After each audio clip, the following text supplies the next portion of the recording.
대중교통이다. 그렇다면 궤도 자동 운행은 어떻게 가능한 것일까?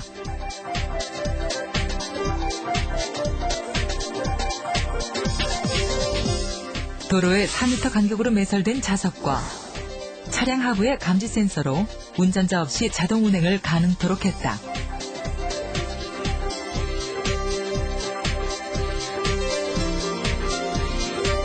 탄소를 줄이기 위해 대부분의 대중교통 차량은 하이브리드 차량으로 운행될 것이다. 하이브리드 자동차는 그 두 가지 이상의 에너지 동력원을 가지고 자동차를 움직이는 것이 하이브리드 자동차입니다. 엔진이 발전기를 축전을 시키고 축전된 전기 에너지가 모터를 돌려서 자동차가 구동하는 방법입니다.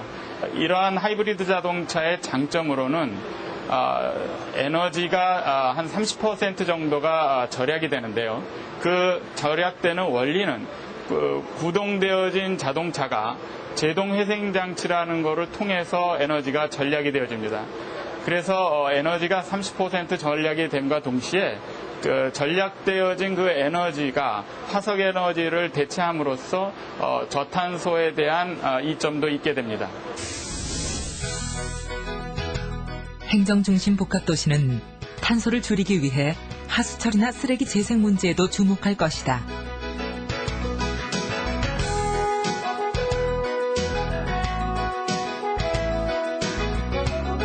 쓰레기나 분유를 이용한 에너지 생산, 어떻게 가능한 것일까? 축산농가의 돼지 분유는 우선 고체와 액체로 분리한다. 분리된 분유는 저장 탱크에 모아 미생물에 의한 발효 과정을 거쳐 메탄가스를 생산하게 된다. 재래식 공법은 고용물과 액상을 분리하지 않고 처리를 하기 때문에 저순도의 메탄이 발생하게 됩니다. 이때는 화석 에너지를 보조 요런으로 사용을 해야 되는데 본 공법은 고체와 액체를 분리해서 그 높은 순도의 메탄을 발생을 시키기 때문에 화석 연료를 따로 보조 요런으로 쓸 필요 없이 그만큼 또 CO2 발생량을 저감시킬 수 있는 친환경 공법입니다. 배설물이 미생물에 의한 발효 분해로 메탄가스를 발생시키면 메탄가스가 발전기를 돌려 전기를 생산하고 가스가 발생하면서 생기는 열을 이용해 온수도 공급하게 된다. 탄소를 줄이기 위한 도시계획 중 새로운 물순환 체계가 도입될 것이다. 서울시의 경우 평균 자국은 하천에서 처리해서 끌고 오는데 1.8kWh가 됩니다.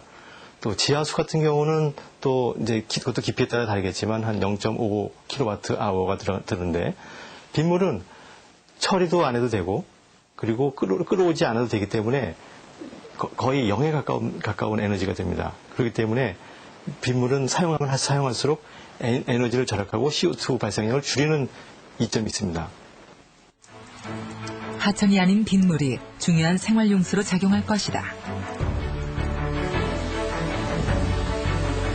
빗물은 각 건물 아래 만들어진 저장 탱크에 모아두었다가 각종 생활용수로 활용된다.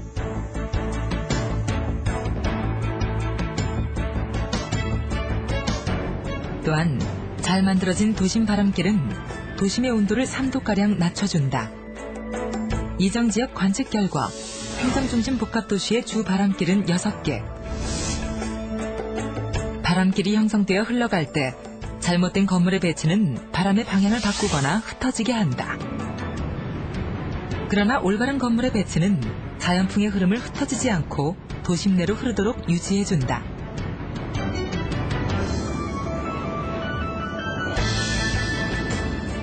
바람이 잘 통하도록 건물을 디자인하는 것도 바람길을 유지하는 또 다른 방법이다.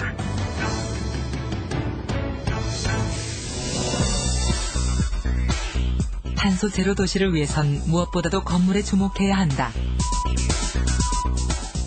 전체 에너지 소비량의 40%, 또 이산화탄소 방출량의 35%를 건축물과 관련해서 연관이 되어 있는 거죠. 상당히 놀라운 결과라고 볼 수 있는 거죠. 그렇다면 탄소를 줄이는 건축물은 어떻게 지어져야 하는 것일까? 에너지 절약, 또 에너지 효율을 가지고 있는 것들을 최대한 보존하자는 개념의 어떤 패시브적인 개념과 자연에너지를 이용해서 뭔가 에너지를 생산해서 활용하자는 액티브 개념, 두 가지를 잘 조화롭게 융합시켜서 하나의 최대 성능을 낼 수 있는 주택을 구현하자는 개념으로 보시면 되겠습니다. 한국에너지기술연구원. 이곳은 연구원 내에 건립된 탄소 제로 주택이다. 우선 액티브하우스 개념을 살펴보자. 이곳에서 생활하고 있는 연구원 조홍진 씨. 컴퓨터 작업 중인 그가 전기 사용으로 발생시킨 탄소량은 제로. 실험자 박유한 씨가 컴퓨터 사용으로 발생한 탄소량은 0.7kg. 조홍진 씨가 전기 사용으로 탄소 배출이 제로인 이유는 건물에 설치된 태양전지로 전기를 생산해 컴퓨터를 사용했기 때문이다.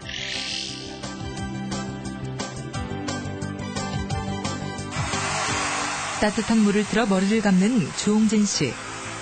그러나 그가 온수 사용으로 배출한 탄소량은 역시 제로. 반면 안덕민 씨가 하루 온수 사용으로 배출한 탄소량은 1.2kg. 똑같이 온수를 사용했지만 조홍진 씨의 탄소 배출이 제로인 이유는 지붕 위에 얹어진 태양열 지별판 아래 관을 따라 흐르는 물이 열에 의해 데워져 각각 온수와 난방으로 사용되었기 때문이다.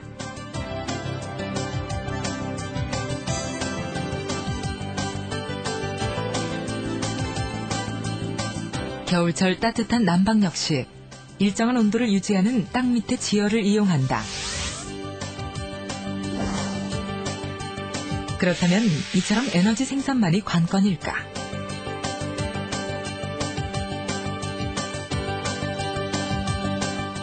집안의 에너지를 보존하는 것이 우선되어야 한다.